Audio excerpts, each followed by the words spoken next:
Évangile selon Matthieu, chapitre 21. Lorsqu'ils approchèrent de Jérusalem, et qu'ils furent arrivés à Bethphagée, vers la montagne des Oliviers, Jésus envoya 2 disciples en leur disant, « Allez au village qui est devant vous.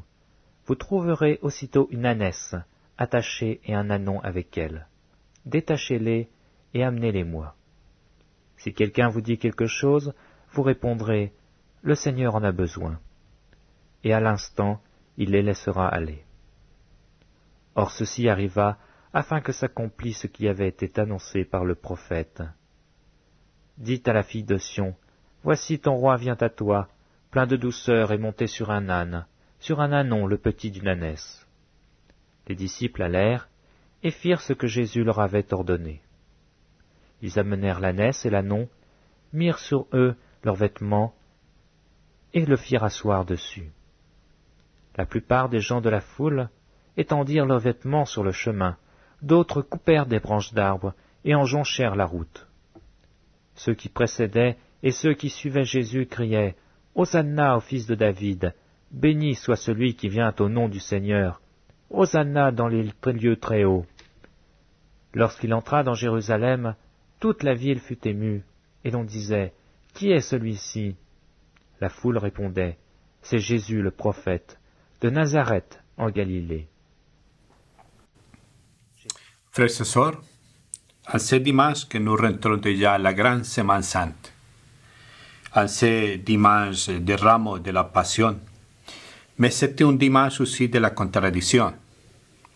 De la contradiction parce que un foule qui va acclamer l'entrée triomphale de Jésus-Christ au Jérusalem, qui va le proclamer comme un roi, c'est la même foule que vendredi saint va livrer à Jésus-Christ pour qu'il soit condamné à mort. Ponce Pilate qui va dire alors, à qui voulez-vous que je vous libère? À Barabbas ou à Jésus-Christ? Et la foule va répondre à Jésus-Christ, crucifiez-le, crucifiez-le. Mais c'est la même foule que l'évangile d'aujourd'hui, de cette entrée triomphale, va dire, quand la question à la fin de l'évangile, qui est cet homme? Et la foule répond, c'est le prophète, Jésus de Nazareth en Galilée. C'est le prophète. Quelle grande contradiction. Mais il y a 3 personnages qui nous rappellent vraiment que c'est le prophète. D'une part, nous pourrions regarder les autres dimanches. La femme samaritaine. Oui, c'est un prophète. L'aveugle qui va répondre au questionnement. Celui qui m'a donné à nouveau la vision, c'est un prophète. C'est Marthe, la sœur de Lazare, à la résurrection. Oui, c'est un prophète. Alors ces 3, je crois. Oui, c'est un prophète. C'est né du plus profond du corps de ce personnage qui va interpréter aussi les chrétiens. Mais d'autre côté, la foule qui dit aussi je crois, mais qui va finalement livrer Jésus-Christ à la mort. Et c'est chacun de nous aussi qui est au milieu de ces contradictions, de ces malentendus.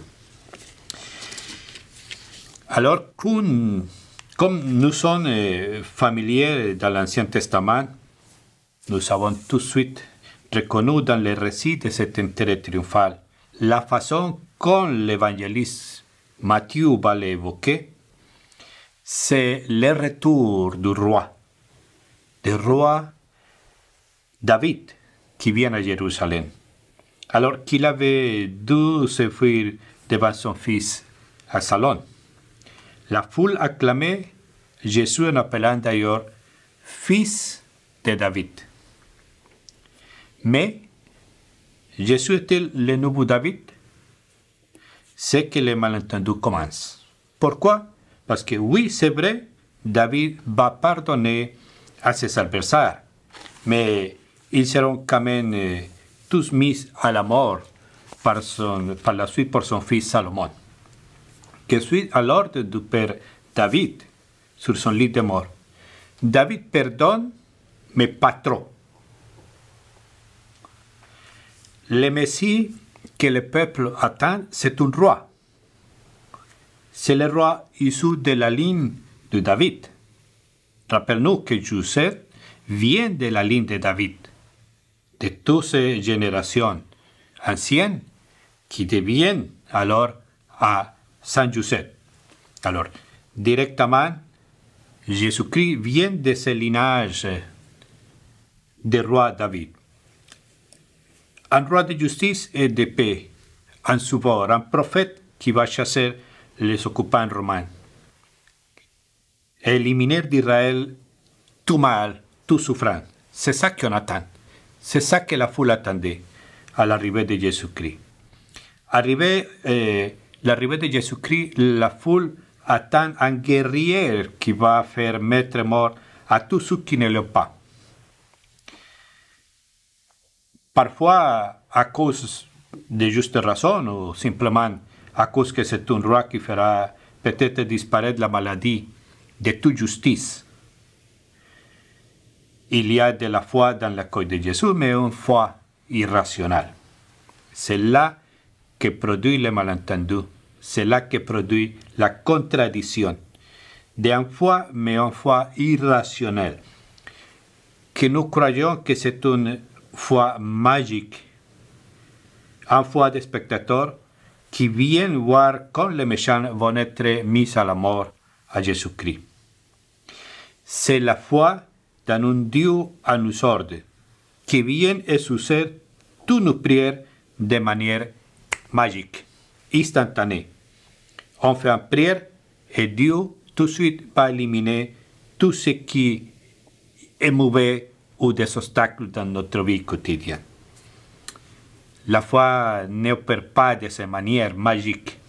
Et c'est ça que la foule croit avoir. Il y a une réalité, et c'est la réalité de la croix. Et c'est là qui est la magie de l'amour de Dieu.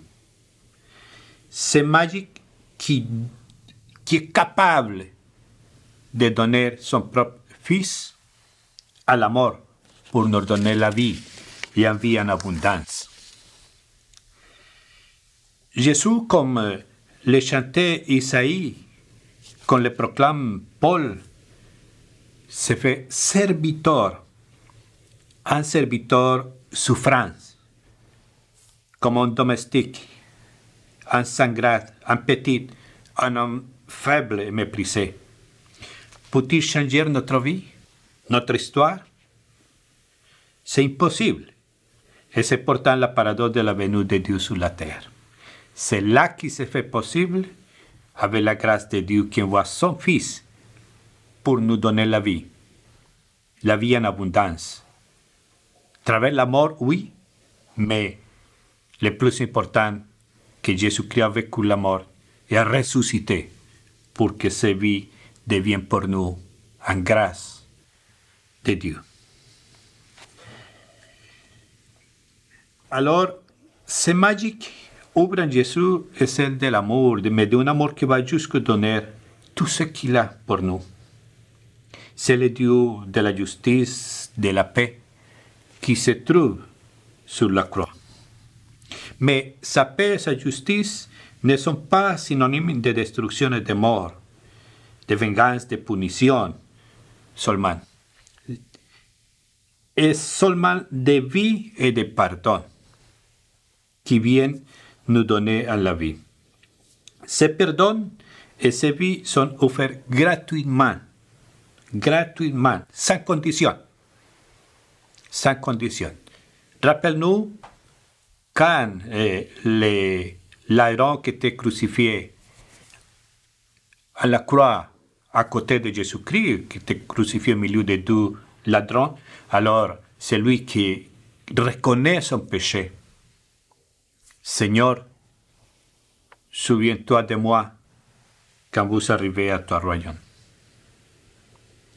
Jésus-Christ ne lui a pas dit, il faut que tu fasses un processus de conversion véritable. Il faut que tu fasses telle chose, il faut que tu fasses, il faut. Non, non, non. Jésus-Christ n'a pas fait de jugement sur ces personnes. Jésus-Christ n'a pas fait de préjugés sur ces personnes. Jésus-Christ a donné son amour pour ces personnes. Oui, je vous donne la certitude. Aujourd'hui même, vous serez avec moi au royaume de Dieu. Merveilleux. Jésus-Christ ne lui a pas dit, écoutez mon fils, alors j'écoute votre confession et je vais regarder, je vais réfléchir pour voir qu'est-ce que je pourrais faire demain, lendemain, quand je vais ressusciter d'entre les morts. Non, Jésus-Christ, tout de suite. Oui, aujourd'hui, c'est maintenant. Aujourd'hui, vous serez avec moi au royaume de Dieu. C'est merveilleux la façon dont Jésus-Christ vient au milieu de nous donner la vie. Le Jésus-Christ qui va faire ses rentrées triomphales.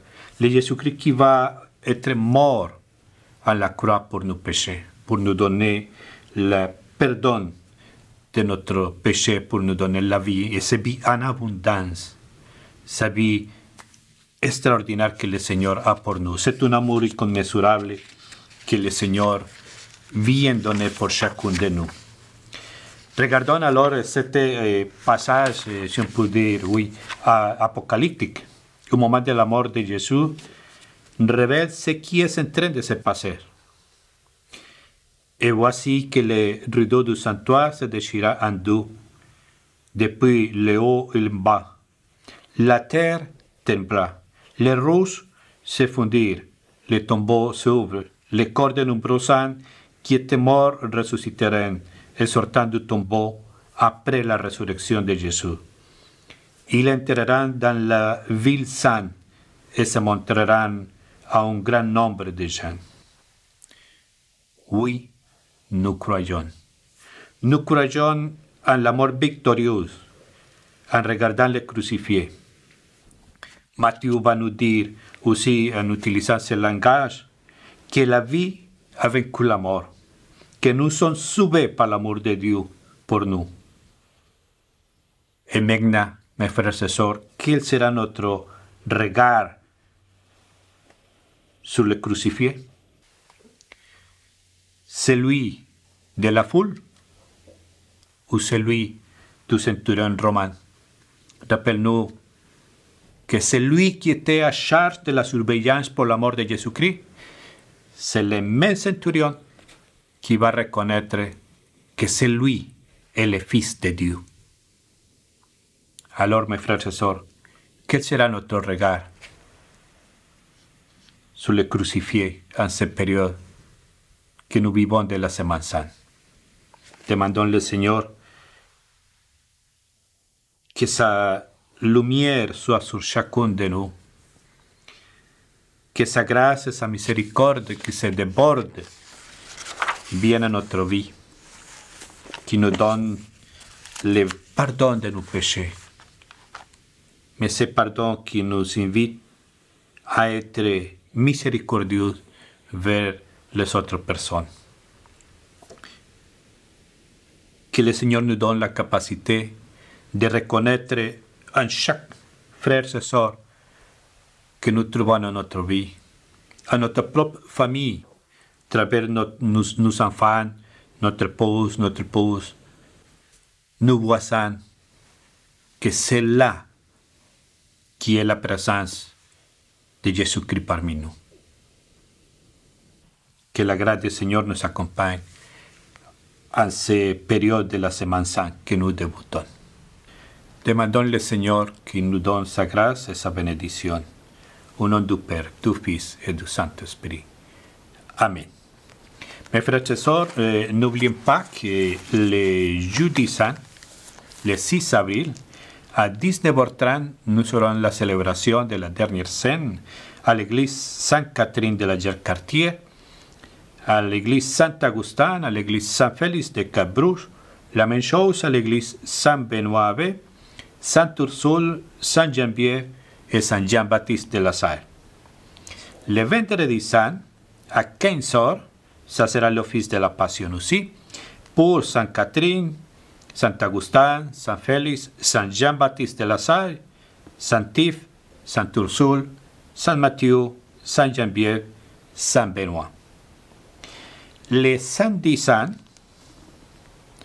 alors ça sera la célébration de la Veillée pascale à Sainte-Catherine, Saint-Augustin, Saint-Félix, Saint-Jean-Baptiste de la Salle, Saint-Ursule, Saint-Geneviève, Saint-Benoît-Abbé et Saint-Matthieu. Particulièrement à Saint-Matthieu, ça sera en langue espagnole, mais aussi en français, espagnol pour notre communauté d'origine latino-américaine. Bonne Semaine Sainte à vous tous.